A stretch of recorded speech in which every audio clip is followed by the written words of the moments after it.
आज का जो हमारा टॉपिक होगा, देखो मैंने आपके रिसेंट ईयर के कुछ पेपर्स के क्वेश्चन देखे अभी नहीं, मतलब आज आने से पहले।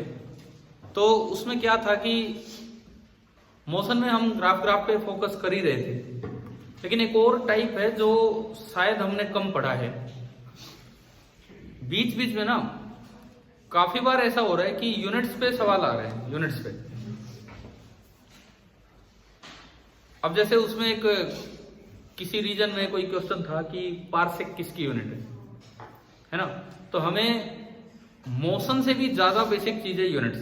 तो थोड़ा आज का लेक्चर, अभी जो ये जितना टाइम हम पढ़ेंगे, आधा घंटा 1 घंटा पहले, हम यूनिट्स पे चलेंगे, ठीक है। तो अभी जो हम शुरुआत कर रहे हैं आज की क्लास की, ये लगा लो कि टॉपिक हमारा है यूनिट्स ऑफ मेजरमेंट। इसके बारे में जितना हो पाएगा अभी हम पढ़ रहे होंगे, यूनिट्स ऑफ मेजरमेंट।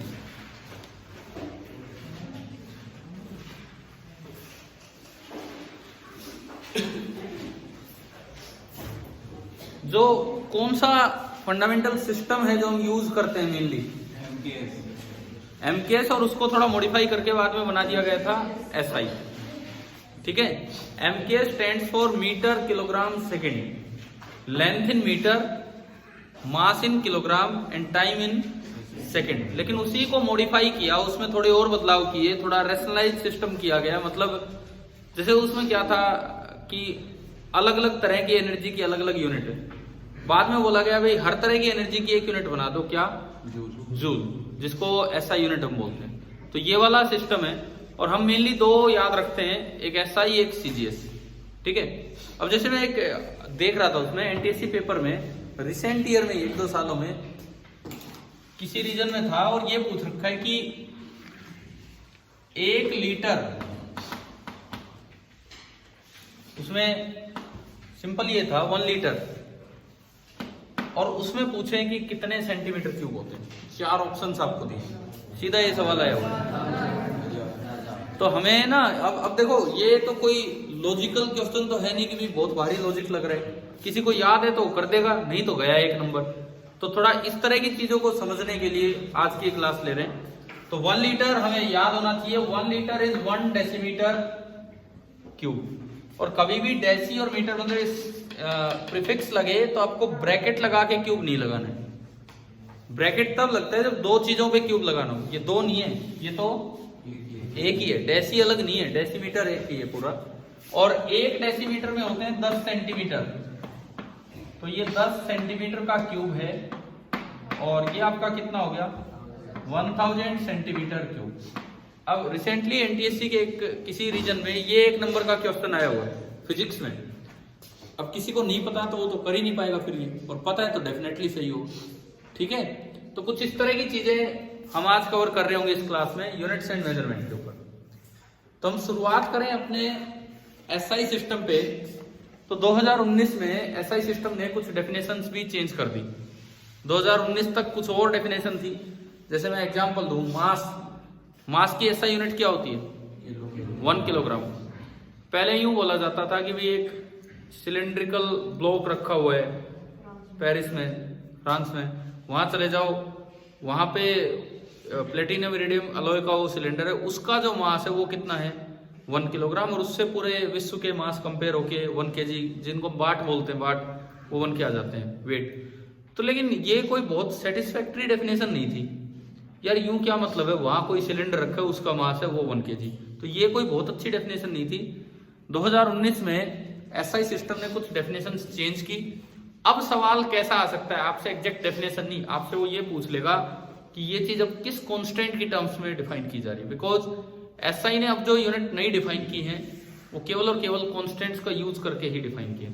देखो ये श्योर नहीं है कि इन पे सवाल आए, लेकिन मैं जो मतलब मोशन वाले चैप्टर के जो प्रीवियस ईयर आप देखोगे तो उसमें बीच बीच में 2-4 सवाल ऐसे दिख रहे हैं यूनिट्स के ऊपर। तो इसलिए हम ये काम कर रहे हैं कि नहीं आता है तो कम से कम आगे काम आएगा, और आता है तो हमारी किस्मत होगी, ठीक है। अब जैसे पार्सेक का आ गया, एक आपके पीछे कौन सा पेपर था, उसमें फर्मी भी आया हुआ है, उसमें ये पूछा था लाइट ईयर ना पूछा था ना, हाँ एक सवाल मैंने दिया था कौन से पेपर में, तो वो किसकी यूनिट है वो, डिस्टेंस। तो ये थोड़ा सा इनके बारे में नॉलेज होना चाहिए, है ना। जब पार्सेक आ चुका, फर्मी मीटर आ चुका, खाली फर्मी भी आए तो वो मीटर होता है, खाली फर्मी भी आए वैसे तो यूनिट होती है फेम्टोमीटर, लेकिन उसको इन शॉर्ट क्या बोल देते हैं, ओनली फर्मी। तो आपके एनटीएससी में ये भी आ चुका कि फर्मी किस चीज की यूनिट, देखा होगा ना आपने प्रीवियस ईयर के। हाँ जी, किसी रीजन में आओ यार, रीजन तो क्या है, कोई भी सवाल इधर उधर हो सकता है बाद में, ठीक है। तो हम ये वाला काम अपना स्टार्ट करते हैं, यूनिट्स ऑफ मेजरमेंट। इसके अंदर सबसे पहले तो ये बताओ, जो एसआई सिस्टम है उसकी कितनी बेस यूनिट है, फंडामेंटल यूनिट, सबको पता है। एसआई सिस्टम में 7 बेस यूनिट बना रखी हैं और उनकी मदद से, उन 7 बेस यूनिट की मदद से बाकी यूनिट्स डिराइव की जाती है। तो एक तो हमें वो 7 बेस यूनिट कौन सी है वो याद होना चाहिए, प्लस आजकल नई डेफिनेशन के अकॉर्डिंग वो कौन से कांस्टेंट की मदद से डिफाइन की गई है। तो अपनी कॉपी निकाल लो और ये टॉपिक का नाम डालो एसआई सिस्टम 7 बेस यूनिट, और मैं आपको नई डेफिनेशन के अकॉर्डिंग बताता हूं कि कौन कौन से कांस्टेंट का यूज करके उसको डिफाइन किया गया।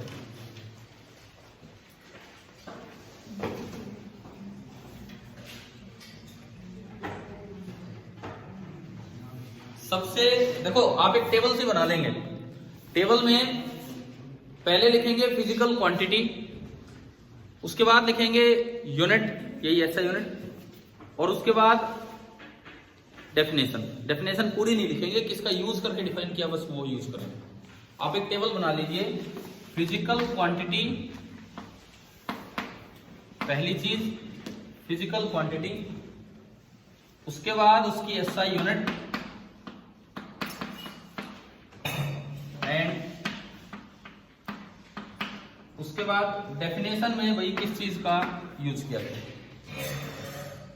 पहली क्वांटिटी आप लिखिए टाइम, बिल्कुल फर्स्ट क्वांटिटी आप लिखिए टाइम। टाइम की एसआई यूनिट क्या होती है, सेकंड। सिंबल भी साथ लिखना, पहले यूनिट का नाम लिखें और सिंबल होता है स्मॉल एस, सेकंड। और इसको डिफाइन किया जाता है, आप एक चीज याद रखना, यूजिंग सीजियम 133 एटम। डेफिनेशन क्या है एग्जैक्ट वो हम याद नहीं करेंगे, लेकिन किस एटम से, एक एटॉमिक क्लॉक है, एक एटम के कुछ वाइब्रेशंस होते हैं, उनसे 1 सेकेंड डिफाइन किया गया, यूजिंग सीजियम 133 एटम्स।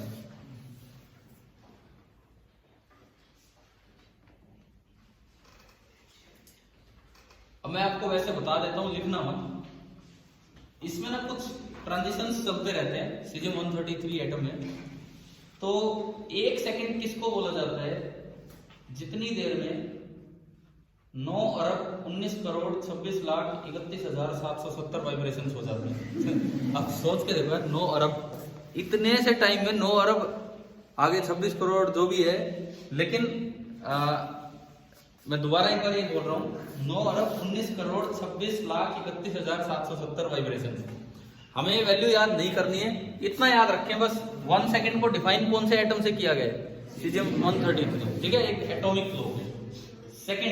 सेकंड आप लिखिए लेंथ, लेंथ की यूनिट,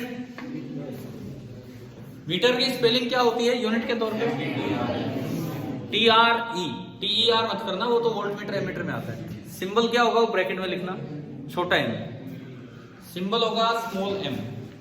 मीटर की डेफिनेशन में तो वैल्यू भी हम याद कर लेते हैं, बाकी आपको याद करने की जरूरत नहीं है। यहां लिखना using speed of light in vacuum, using speed of light in vacuum. अब लिखना मत, मैं आपको वैसे बता देता हूं क्या होता है, ये फैक्टर तो मुझे भी याद है। 1/299792458 इतने सेकंड, सुनो, 1/299792458 इतने छोटे से सेकंड में लाइट वैक्यूम में कितनी डिस्टेंस ट्रेवल कर लेती है, उसको क्या बोलते हैं, 1 मीटर। तो हम केवल कांस्टेंट याद रखें भाई किस चीज का यूज करके वो डिफाइन किया है। दूसरी बात होगी, ये समझ में आ गई। थर्ड आप लिखिए, तीसरा मास। मास की यूनिट किलोग्राम, सिंबल केजी। अब के छोटा होता है बड़ा होता है? छोटा, बड़ा नहीं होता। के भी स्मॉल होता है, जी भी स्मॉल होता है। Symbol KG. अब इसमें आपने केमिस्ट्री में कांस्टेंट पढ़ रखा है, प्लैंक कांस्टेंट, E बराबर h न्यू या इस तरह से, है ना। तो अब जो मास की अब जो नई डेफिनेशन है वो किसका यूज करके दी गई है? Planck's constant. तो आप इसमें इतना याद रखना, using Planck's constant h, using Planck's constant h। कितनी क्वांटिटी होगी? 3। चौथा लिखिए इलेक्ट्रिक करंट। फोर्थ क्वांटिटी आपकी है इलेक्ट्रिक करंट। इसकी यूनिट क्या होती है? एम्पियर। छोटा ए, अगर पूरी यूनिट लिख रहे हैं तो स्मॉल ए से लिखना, AMPERE, सिंबल कैपिटल ए, और यूनिट के साथ 1 हमेशा लगाया करो। यूनिट का मतलब ही एक होती है, यूनिटी मतलब एकता, यूनिट मतलब एक, ठीक है। तो यूनिट के साथ ही तो 1 तो लगता ही लगता है। एम्पियर किससे डिफाइन किया जाता है? अब मैं बताता हूं, 10वीं तक के बच्चे तो सही डिफाइन कर रहे थे, लेकिन जो एग्जैक्ट डेफिनेशन थी वो 11वीं 12वीं वालों को सिखाई जाती थी using magnetic effect of current. अब बदल दी गई, अब वो डेफिनेशन बताने लग गए SI में भी जो 10th तक का बच्चा याद करके जाते हैं। हम 10th तक क्या याद करते हैं कि 1 कूलम चार्ज 1 सेकंड में निकले तो उसको क्या बोलते हैं? 1 एम्पियर। अब 1 कूलम चार्ज का क्या मतलब है? कई सारे इलेक्ट्रॉन, पता नहीं 6.25 गुना 10 की पावर 18 इलेक्ट्रॉन निकले तो वो 1 कूलम है। अब इसमें किस कांस्टेंट का यूज किया गया है? तो एलिमेंट्री चार्ज का, जिसको हम डिनोट किससे करते थे? E से, जिसको हम बोलते हैं ना 1.6 × 10⁻⁹ कूलम। तो आगे डेफिनेशन में लिखना using elementary charge E, small e, using elementary charge small e। आपके यार किसी भी, मुझे लगता है किसी भी माइनर या मेजर में यूनिट्स पे तो सवाल आए नहीं, आया कब? फैराडे पे आ लिया। कौन सा चार्ज की जो यूनिट है वो? ठीक है, क्योंकि ये मतलब जो हमें याद है, हम 2-3 तो याद रखते ही हैं फैराडे वगैरह, पर ये सारी बातें याद होनी चाहिए आज। चलिए अगली टर्म, नेक्स्ट क्वांटिटी है थर्मोडायनेमिक टेम्परेचर। नेक्स्ट क्वांटिटी है थर्मोडायनेमिक टेम्परेचर।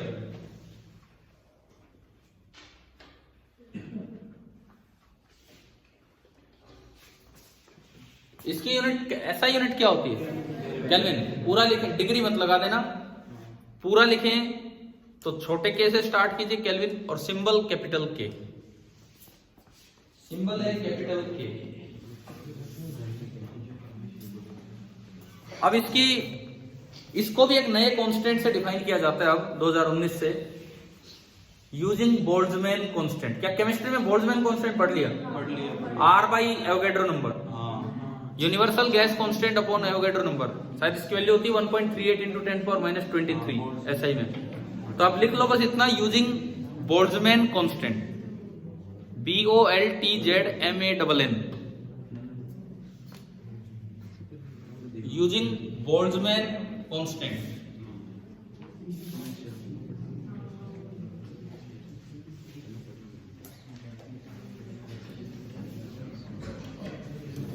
कितनी क्वांटिटी होगी?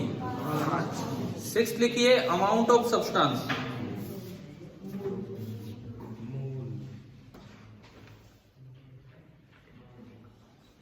हाँ, इसकी ऐसा यूनिट 1 मोल, MOLE। सिंबल क्या होता है इसका? MOL, ये सिंबल है। पहले 2019 तक इसकी डेफिनेशन भी अलग थी SI की, लेकिन अब आसान कर दिया। इसको किस कांस्टेंट की टर्म्स में डिफाइन किया गया? 10th तक का बच्चा तो पहले भी यही याद करता था, एवोगैड्रो नंबर हम याद रखते हैं। अब तो जो आप पहले से याद करते हो वो अब SI डेफिनेशन बन गई कि इतने अमाउंट जहां होगा, एवोगैड्रो नंबर कितना होता है? 6.02 इंटू 10⁻23। तो आप लिख दो यूजिंग एवोगैड्रो कांस्टेंट भी लिख सकते हो आप, यूजिंग एवोगैड्रो कांस्टेंट या एवोगैड्रो नंबर।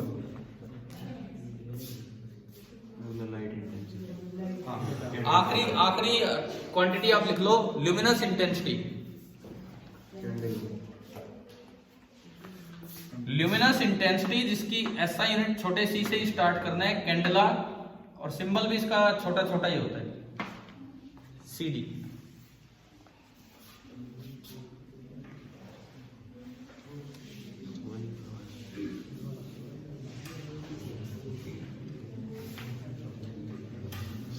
अब ये किसकी टर्म्स में हम याद रखते हैं, तो इस पर बहुत ज्यादा जाने की जरूरत नहीं, आप लिख लो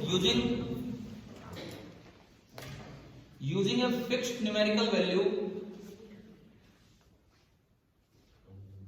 using a fixed numerical value 540 into 10⁻12 kilohertz,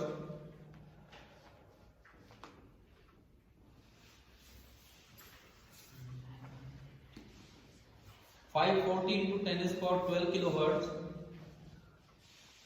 and 683 ये अलग से लिखना, and 683। हमें इसकी डिटेल में जाने की जरूरत नहीं, और ये वाला आपसे पूछा भी नहीं जाना है, ठीक है। तो कम से कम अब ये दो वैल्यूज होती हैं, उनको कैसे रिलेट करते हैं वो हमें नहीं देखना है आपको, क्योंकि ल्यूमिनस इंटेंसिटी हम पढ़ते नहीं है कहीं। तो इससे पहले की जो 6 हैं, कम से कम उनके कांस्टेंट्स आप याद रखना, कम से कम उनके कांस्टेंट्स आप याद रखना कि कौन कौन से हैं। क्या ये क्वांटिटीज याद हो जाएंगी, ठीक है, बातें नहीं। अब इसके बाद कुछ और चीजें, कुछ यूनिट्स पे कुछ और बातें। सबसे पहले आप लिखो units of angles. Units of plane angle बोल रहे हैं हम, प्लेन एंगल की यूनिट क्या है वो देखना है। यूनिट्स ऑफ एंगल,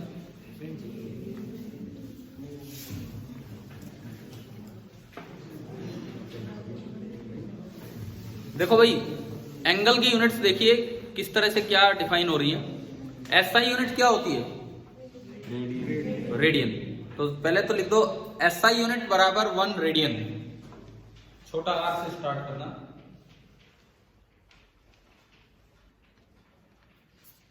अब इसमें ना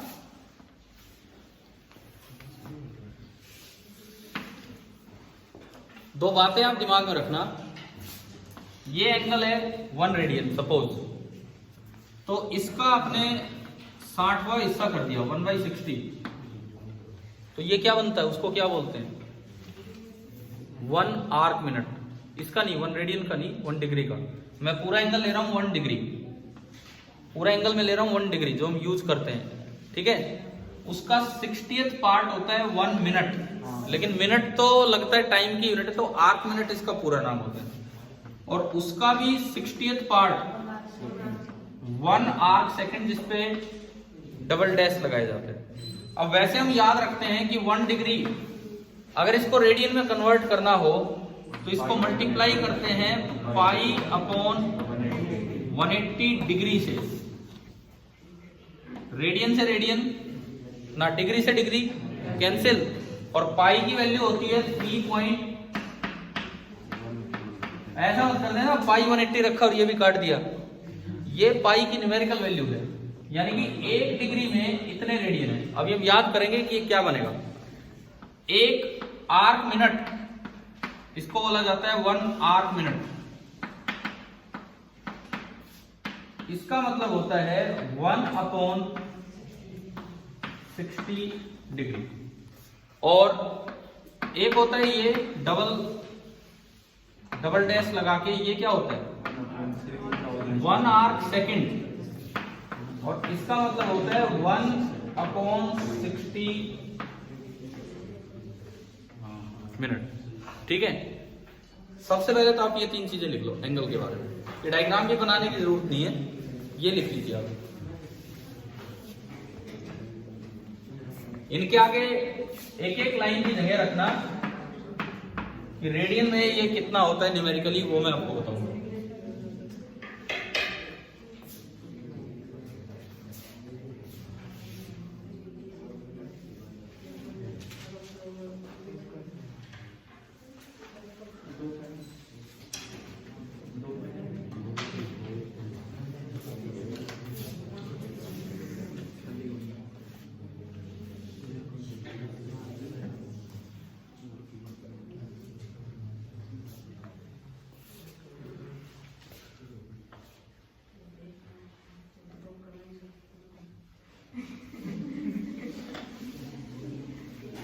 यहां पे ये लिख लिया आपने,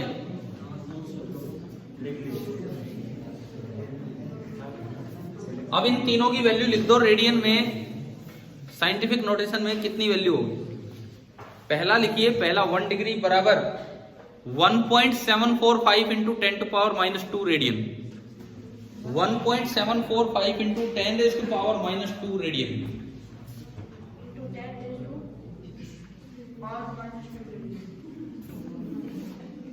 1.745 into 10⁻² radian.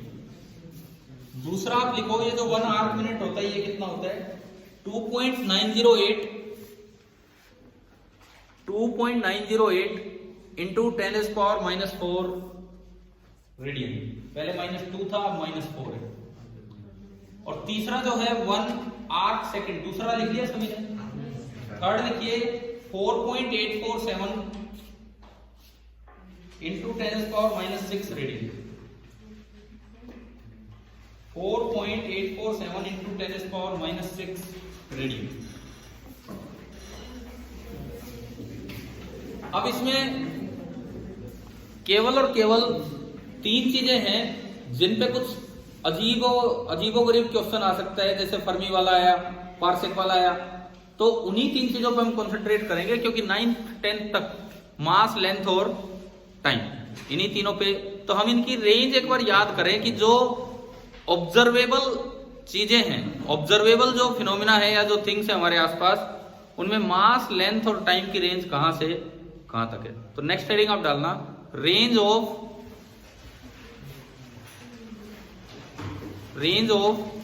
Mass, length and time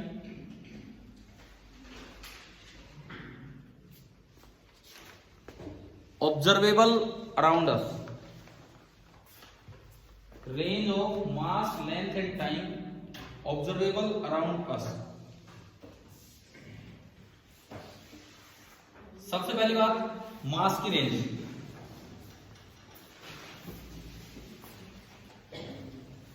देखिए, मास की जो रेंज देखी गई है, इधर ध्यान दो, 10⁻⁻30 kg से लेके और 10⁻55 kg तक ऑब्जर्व किया जा चुका है।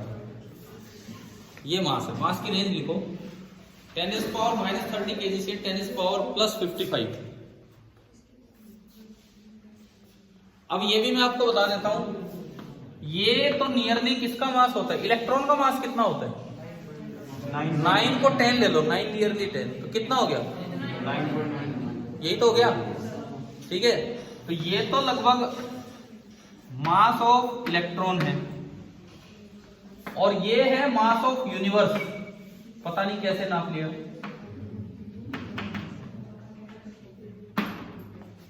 ये है मास ऑफ यूनिवर्स, 10⁻55 kg। अब आप लिखिए, भाई बातें ना करें यार, आपकी हर एक बात रिकॉर्ड हो रही है, तब भी इतना बोलते रहते हो। देखो, ये जो आपका जो मैं लेक्चर दे रहा हूं, मैं लाइव तो नहीं कर रहा हूं इस समय, लाइव भी हम कर सकते थे दूसरे फोन से, लाइव नहीं कर रहे हैं, बट ये लेक्चर की और भी सब देख लें अगर कोई इंटरेस्टेड होगा, तो इसलिए मैं आपके जो ग्रुप्स हैं उन पर डाल देता हूँ। ठीक है, लाइव इसलिए भी नहीं करता, इस समय हो सकता है किसी और टीचर की क्लास भी चल रही होंगी, तो इसलिए हम केवल बस रिकॉर्ड कर रहे हैं। तो आप बार बार अगर ये बुलवाते हो, भाई चुप हो जाओ, चुप हो जाओ, कोई पेरेंट्स भी देख रहे हो वहां पे, कोई साथ बैठ गए होंगे, ऐसे ही चल रहा हो वीडियो, तो उन्हें भी यूं लगेगा यार पता नहीं कैसे बच्चे हॉस्टल में चुपचाप ही नहीं बैठते। इधर देखो, मास की होगी, उसके बाद length, range of length.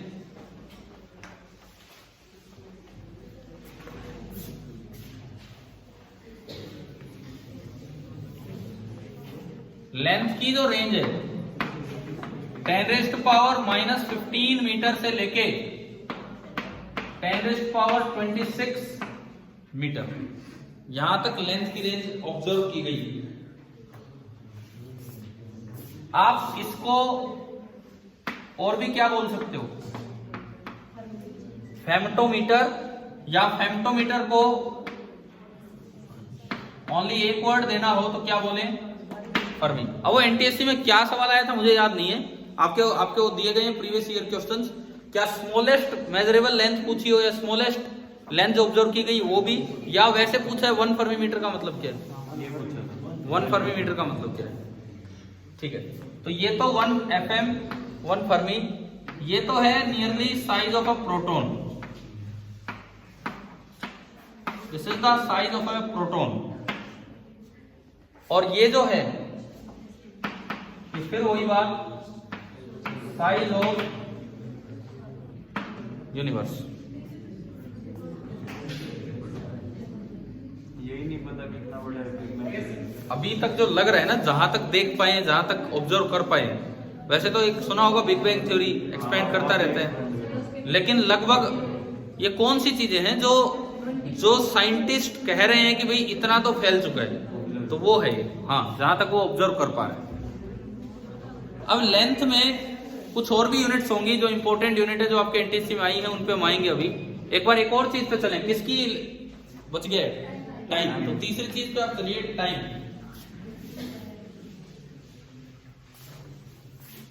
Time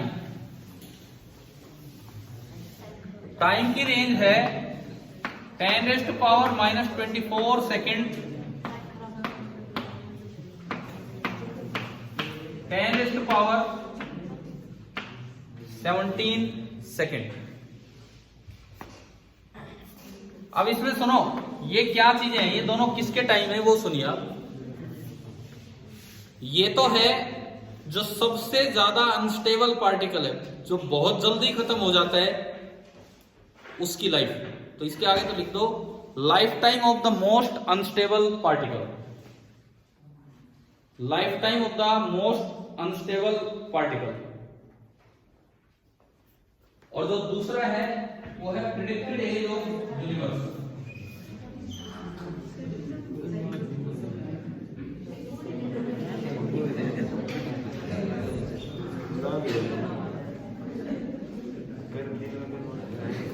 इसको दूसरे को लिख देना एज ऑफ यूनिवर्स। अब कोई सोचे यार सेकंड में ही है, अरे सेकंड में नहीं है भाई, इसको बदलो, पता नहीं कितने साल हो जाएंगे। ठीक है, तो ये जो यूनिवर्स के बारे में है तो अंदाजा लगाया है साइंटिस्ट लोगों ने किसी तरीके से। तो आपको एक रेंज, अब मैं बताता हूं इस पर, रेंज पे अगर एनटीएससी सवाल बना के देना चाहे तो एक अच्छा सवाल किस तरह दिया जा सकता है। आपको यूं बोल दिया जाए, रेंज पे एक क्वेश्चन देखो भाई, पीछे यार जो भी बोल रहे चुपचाप बैठे। रेंज पे क्वेश्चन देखिए, क्वेश्चन की तरह ही आप लिख लो, एक्स है,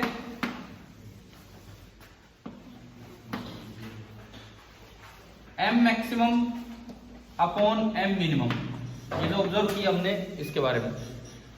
वाई है L maximum upon L minimum,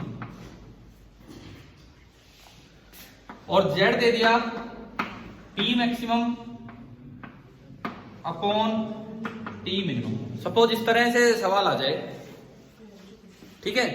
अब आपको ना 4 ऑप्शंस दिए गए। पहला option x nearly equal to y nearly equal to z square. दूसरा option y nearly equal to z nearly equal to x square. तीसरा option z nearly equal to x nearly equal to y square. And fourth option x square is nearly equal to y square is nearly equal to z। बताओ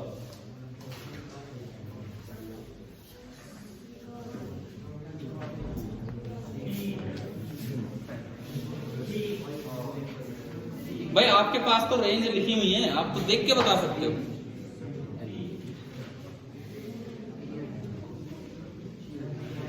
range पे इस तरह से सवाल आ जाए, नहीं पढ़ के गए होंगे तो ये होगा भी नहीं बिल्कुल भी, पढ़ के गए हैं तो कुछ चांस से याद रह जाए तो।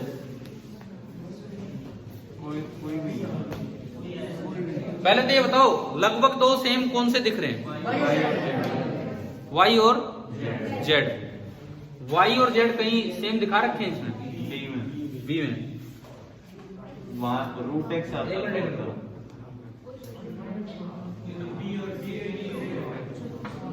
हाँ, अब आएगा। ठीक है, वो तो मैं एक्स वाई जेड वैसे ही घुमा रहा था। अब देखो वाई का, वाई और जेड की वैल्यू बताओ एक बार। 10 रेज़ पावर 41।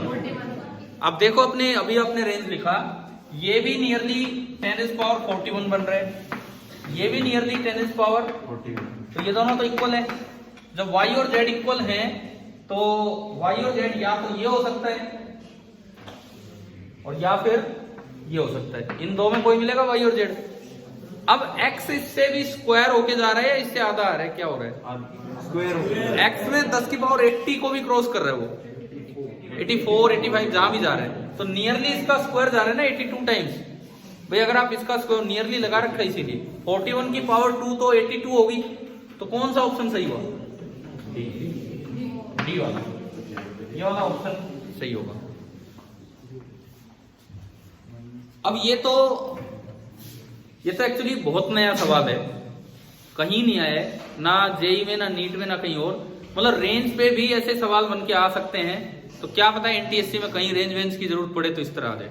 अच्छा, लेंथ पे एक और सवाल मैंने प्रीवियस ईयर उसमें देखा था, एक पार्सेक पे आ चुका, एक एंगस्ट्रॉम पे आ चुका, एक फर्मीमीटर पे आ चुका, एक लाइट ईयर पे मैं आपको दे चुका हूं। तो हम लेंथ पे फोकस करें, बिकॉज इसकी कुछ यूनिट्स हैं जो काफी इंपॉर्टेंट है, जो आती रही हैं या आ सकती हैं, जो नहीं आई वो भी। तो नेक्स्ट हेडिंग आप डाल दो, some other units of length. Some other units of length, length की कुछ और यूनिट्स हम देखें।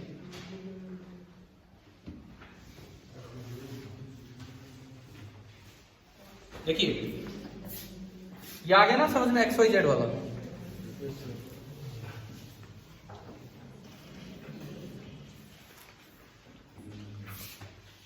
सबसे छोटी यूनिट कौन सी बोली हमने? फर्मी। 1 फर्मी, इसका मतलब क्या होता है? 10 पावर -15 मीटर। दूसरी जो आपके आ चुकी है एनटीएससी पेपर में, एंगस्ट्रॉम, सिंबल होता है ए के ऊपर ये सर्कल, इसका मतलब क्या होता है? -10 मीटर। अब मैं वो यूनिट नहीं बोल रहा प्रीफिक्स लगा के, ये तो प्रीफिक्स लगा के कितनी बनाई जाओ, सेंटी, मिली, किलो, ये तो चलती रहेंगी, समझ में आ रहा है? वो नहीं, फर्मी में प्रीफिक्स तो फेम्टो है, फेम्टोमीटर लिखता तो वो तो प्रीफिक्स हो गया, लेकिन ये अलग से 1 फर्मी है, दिस इज 1 एंगस्ट्रॉम, ठीक है। उसके बाद चलो मीटर से आगे बढ़ो, ये 1 मीटर तक गए, किलोमीटर हो लिखना नहीं हो तो प्रीफिक्स है, कितना? 1000 मीटर। मेगामीटर हो तो 10 पावर 6 मीटर, जीगामीटर हो तो 10 पावर 9। लेकिन हम इनसे भी आगे चलेंगे, वो प्रीफिक्स ही हैं, वो नहीं याद करने हैं, वो नहीं आएंगे ऐसे। नेक्स्ट यूनिट आप लिखो 1 AU। अब ये AU क्या फुल फॉर्म होती है इसकी? एस्ट्रोनॉमिकल यूनिट, ब्रैकेट में फुल फॉर्म लिख दो, दोनों स्मॉल लेटर लेते हुए, astronomical unit.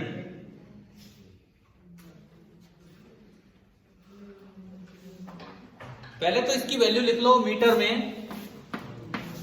1.496 into 10 power 11 metre. 1.496 into 10 power 11 metre, ये होता है 1 AU।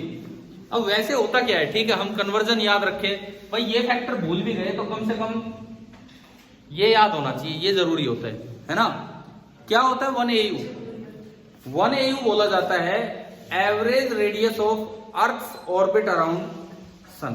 क्या अर्थ का ऑर्बिट सर्कुलर होता है? इलिप्टिकल होता है, तो इसीलिए वर्ड एवरेज यूज किया। भाई कभी कम होगी सन से अर्थ की दूरी, कभी ज्यादा होगी, तो उन सब की एवरेज वैल्यू। तो ये मेंशन कर दो, ये क्या है? It is the average radius of,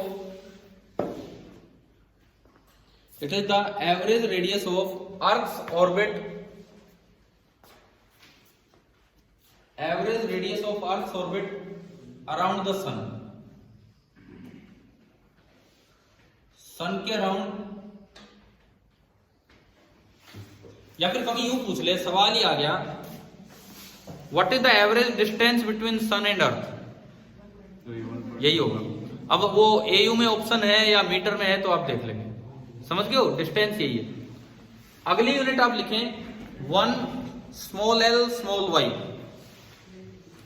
हम ब्रैकेट में लिख देना, क्या बनाइए, लाइट ईयर।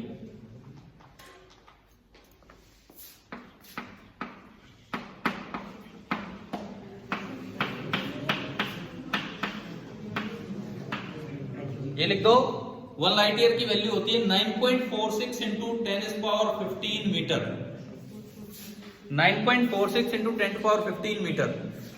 और ये है क्या, अगर इसको डिफाइन करना हो, distance travelled by light in vacuum in 1 year, लिख दो, ये भी मेंशन कर दो, distance travelled by light in vacuum in 1 year.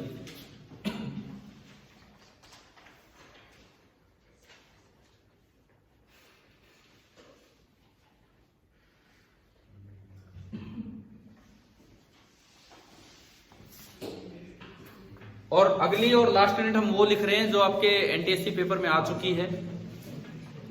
उन सवालों को देख के ही आइडिया लगा कि ये चीजें भी पढ़ा देनी चाहिए, मोशन में ही इस तरह की बातें भी आ सकती। कौन सी यूनिट बच गई है, 1 पार्सेक, ब्रैकेट में लिख देना पैरेलैक्टिक सेकंड, पार्सेक फुल फॉर्म होती है पैरेलैक्टिक सेकंड।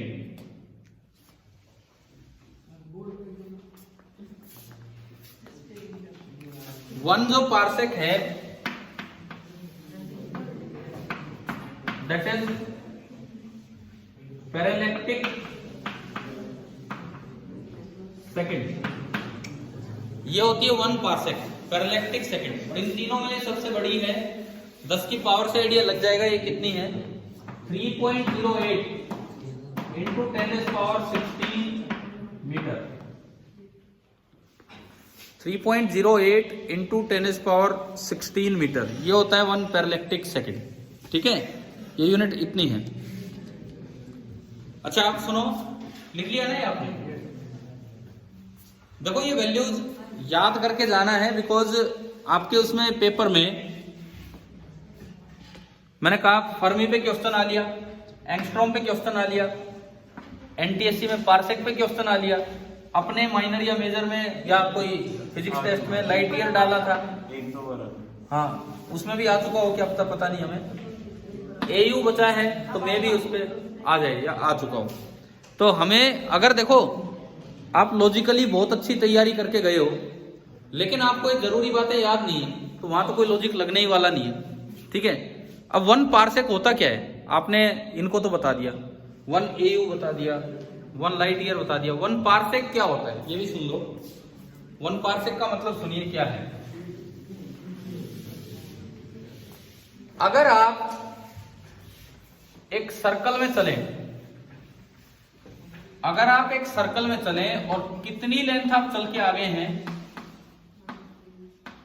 1 एयू लेंथ, और उस सर्कल के सेंटर पे, उस सर्कल के सेंटर पे इस आर्क ने जो एंगल सबटेंड किया हो वो एंगल हो 1 आर्क सेकंड। अगर आप एक सर्कल में चल रहे हैं और उस सर्कल में जो लेंथ आपने मूव की वो है 1 एयू, 1 एंगस्ट्रॉम यूनिट, और जो एंगल आपने सबटेंड किया वो कितना है, 1 आर्क सेकंड। तो उस सर्कल का जो रेडियस होता है ना, उस सर्कल और सर्कुलर आर्क की जो रेडियस होती है उसे क्या बोला जाता है, 1 पार्सेक। तो 1 पार्सेक इस डिस्टेंस को बोलते हैं। तो ये डायग्राम बना के दिखा दो कि क्या है 1 पार्सेक।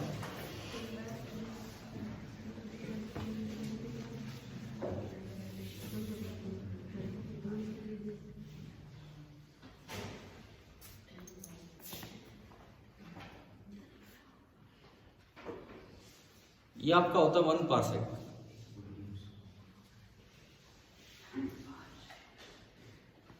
तो यहां से अगर मैं 1 पार्सेक की वैल्यू निकालूं तो कोई फॉर्मूला है अपने पास, लेंथ ऑफ द आर्क और रेडियस और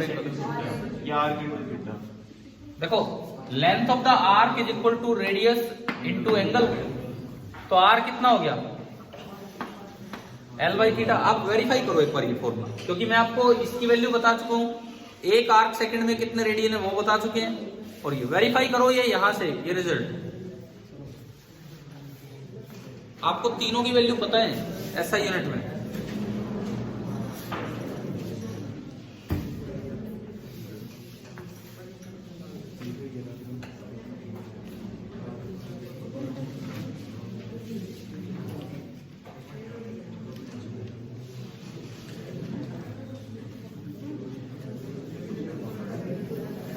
हाँ भाई यस कर लिया वेरीफाई, हो गया।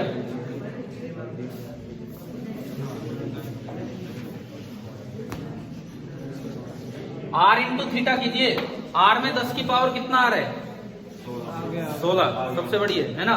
और थीटा 1 आर्क सेकंड में 10 की पावर -6 जा रहा था, है ना। तो जब आप मल्टीप्लाई करोगे तो नियरली ये इसी के बराबर आ जाएगा, 4 इंटू 10 की पावर -6। हाँ वो इतना ही आएगा। तो क्या इनमें रिलेशंस समझ आ गया? ठीक है, ये 3 यूनिट आपके लिए थोड़ी नई है, मतलब वैल्यूज, लाइट ईयर जिसमें पढ़ रखा था लेकिन वैल्यूज। तो आप एक चीज दिमाग में रखो, छोटे से बड़े की तरफ चलो। इन तीनों में सबसे छोटी यूनिट कौन है? AU। इसमें आता है 10⁻11, और फैक्टर भूल भी जाए तो। इसके बाद है लाइट ईयर, लाइट ईयर में कितना आता है 10⁻15। एंड इसके बाद पार्सेक सबसे बड़ी है जिसमें कितना आ रहा है 10⁻16। और पार्सेक एक सर्कल का रेडियस है, पार्सेक एक सर्कल का रेडियस है। आप बताओ यूनिट्स के बारे में ये जो इंफॉर्मेशन मैंने दी है क्या ये समझ आ गई है? केवल और केवल पिछले पेपर्स को ध्यान में रख के पढ़ाया है। तो हो सकता है, ऐसा कोई जरूरी नहीं इन पे सवाल आए, लेकिन हो सकता है कि इन पे क्वेश्चन आ भी जाए। तो ये तो था आपका SI सिस्टम।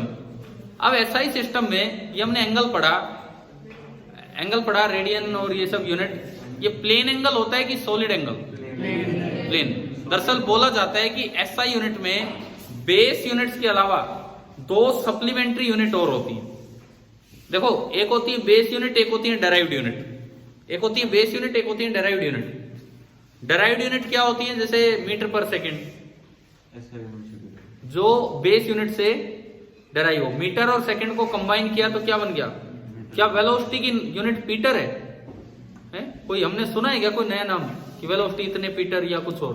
तो ऐसे तो अगर बनाने लगे तो बहुत ही ज्यादा यूनिट होंगी। वो कुछ गिनती की यूनिट बना के उनसे बस ये ढूंढ रखा है कि हाँ भाई इनसे ही बन जाएगा। अब इस पे सवाल कई बार यूं आ जाता है, आपको 3 का सेट दे दिया, बताओ क्या ये तीनों फंडामेंटल यूनिट्स हो सकती हैं क्या? क्या ये तीनों quantities, fundamental quantity, base quantity हो सकती है ऐसा यूनिट में? एक दिया लेंथ, एक दिया टाइम और एक दे दी वेलोसिटी। क्यों नहीं हो सकती? क्योंकि वेलोसिटी तो उन दो से डेराइव हो रही। एक ऑप्शन है मास, लेंथ और टाइम, हो सकती है। तो सपोज ये ऑप्शन ना हो, सपोज ये ऑप्शन ही ना हो, आपको एक ऑप्शन दिया हो फोर्स, एक मास और एक एक्सेलरेशन, नहीं हो सकती क्योंकि मास और एक्सेलरेशन से फोर्स आ रहा है। एक ऑप्शन दिया फोर्स, वेलोसिटी और पावर, ये भी हो सकती है। फोर्स, वेलोसिटी और power, force into velocity power, तो ये हो सकती है ऐसा यूनिट, बेस यूनिट, क्योंकि पावर डेराइव हो रहा है किससे? फोर्स और वेलोसिटी। एक ऑप्शन आपको दे दिया फोर्स, लेंथ एंड टाइम। बताओ भाई सोच के, इनमें अटक जाएंगे नहीं तो हम वहां। फोर्स, लेंथ एंड टाइम, देखो लेंथ और टाइम में क्या कहीं भी मास आया है? नहीं आ रहा। और फोर्स में तो जरूर किसकी जरूरत पड़ेगी? मास की। तो ये 3 बेस यूनिट हो सकती हैं और तब मास जो है वो डेराइव्ड में काउंट हो जाएगा। ठीक है, लेकिन ऐसा ही ने कुछ अपनी साथ ढूंढ के बता रखी जिसमें 3 हम याद कर ही रहे हैं, मास, लेंथ और टाइम। क्लियर होगी ये वाली बात तो? ठीक है। और एंगल पे मैं जा रहा था, 2 ना तो बेस यूनिट ना डेराइव्ड यूनिट, उनको बोलते हैं सप्लीमेंट्री यूनिट। वो क्वांटिटी कौन कौन सी है? एक को बोलते हैं प्लेन एंगल, 2 लाइंस के बीच का एंगल, ये क्या होता है? प्लेन एंगल, जो यहाँ पे भी दिख रहा है। एक होता है सॉलिड एंगल, आप कोन, जैसे आइसक्रीम ही खा रहे हैं, कुछ भी कोन है किसी भी स्टाइल की, उसमें अंदर झांकोगे तो भी तो एक एंगल सा दिखेगा, तो वो कौन सा एंगल होता है? Solid angle. और हमें खाली यूनिट तो याद कर ही लेनी चाहिए। प्लेन एंगल की यूनिट क्या होती है? रेडियन। सॉलिड एंगल की radian metre, steradian. Solid angle की जो यूनिट होती है, मैं यहां पे अगर लिखूं आपके लिए, सॉलिड एंगल एक अलग तरह की क्वांटिटी है, अपने यूज भी नहीं होगा 10 तक तो बिल्कुल ही। प्लेन एंगल की जो यूनिट होती है that is 1 radian. Solid angle की जो यूनिट होती है दैट इज 1 स्टेरेडियन। ये सॉलिड एंगल की यूनिट होती है। और खास बात इन एंगल्स में क्या है, यूनिट होने के बावजूद ये डायमेंशनलेस है। ये बड़ी खास बात है इनमें, यूनिट होने के बावजूद ये डायमेंशनलेस है। उसका कारण सुनो क्यों है डायमेंशनलेस। क्योंकि अक्सर हम सोचते हैं कि जो यूनिटलेस है वही डायमेंशनलेस होता है, लेकिन यहां देखिए आप प्लेन एंगल की डेफिनेशन सुनो क्या होती है। दो लाइंस हैं, आप यहां से कोई भी एक आर्क लगा दो, कितने ही रेडियस, सपोज इसका रेडियस आपने कितना लिया r, दोनों लाइंस के बीच में कितनी आर्क लेंथ आई वो मेजर कर लो, कितनी आई l। तो ये जो थीटा होगा, थीटा की डेफिनेशन होती है l बाई r। अब l की यूनिट क्या होती है, मीटर, r की unit metre, metre upon metre cancel हो गया। तो अगर यही क्वेश्चन आ जाए angle is unitless and dimensionless, unitless but है डायमेंशन, दूसरा यूनिट है लेकिन डायमेंशन नहीं है, हाँ, और एक है यूनिट भी है डायमेंशन भी है, तो ऐसा बन जाएगा क्वेश्चन इसमें। तो ये तो है आपका प्लेन एंगल। आप ये बताओ दो लाइंस के बीच का एंगल आप मेजर कर रहे हो, क्या वो रेडियस पे डिपेंड करेगा? क्यों इसमें कर रहा, आर बढ़ेगा तो थीटा कम नहीं होना चाहिए, लेंथ भी बढ़ेगी। आप अगर बड़ी आर्क लगाएंगे, आर बढ़ा तो बदले में एल भी बढ़ा, तो इस वजह से थीटा तो क्या रहेगा, बिल्कुल सेम ही रहेगा। समझ आ गया? सॉलिड एंगल कैसे डिफाइन होता है वो मैं यहीं पे आपको बता देता हूं। उसमें क्या होता है देखिए, और क्यों वो भी डायमेंशनलेस है ये भी समझ आना चाहिए।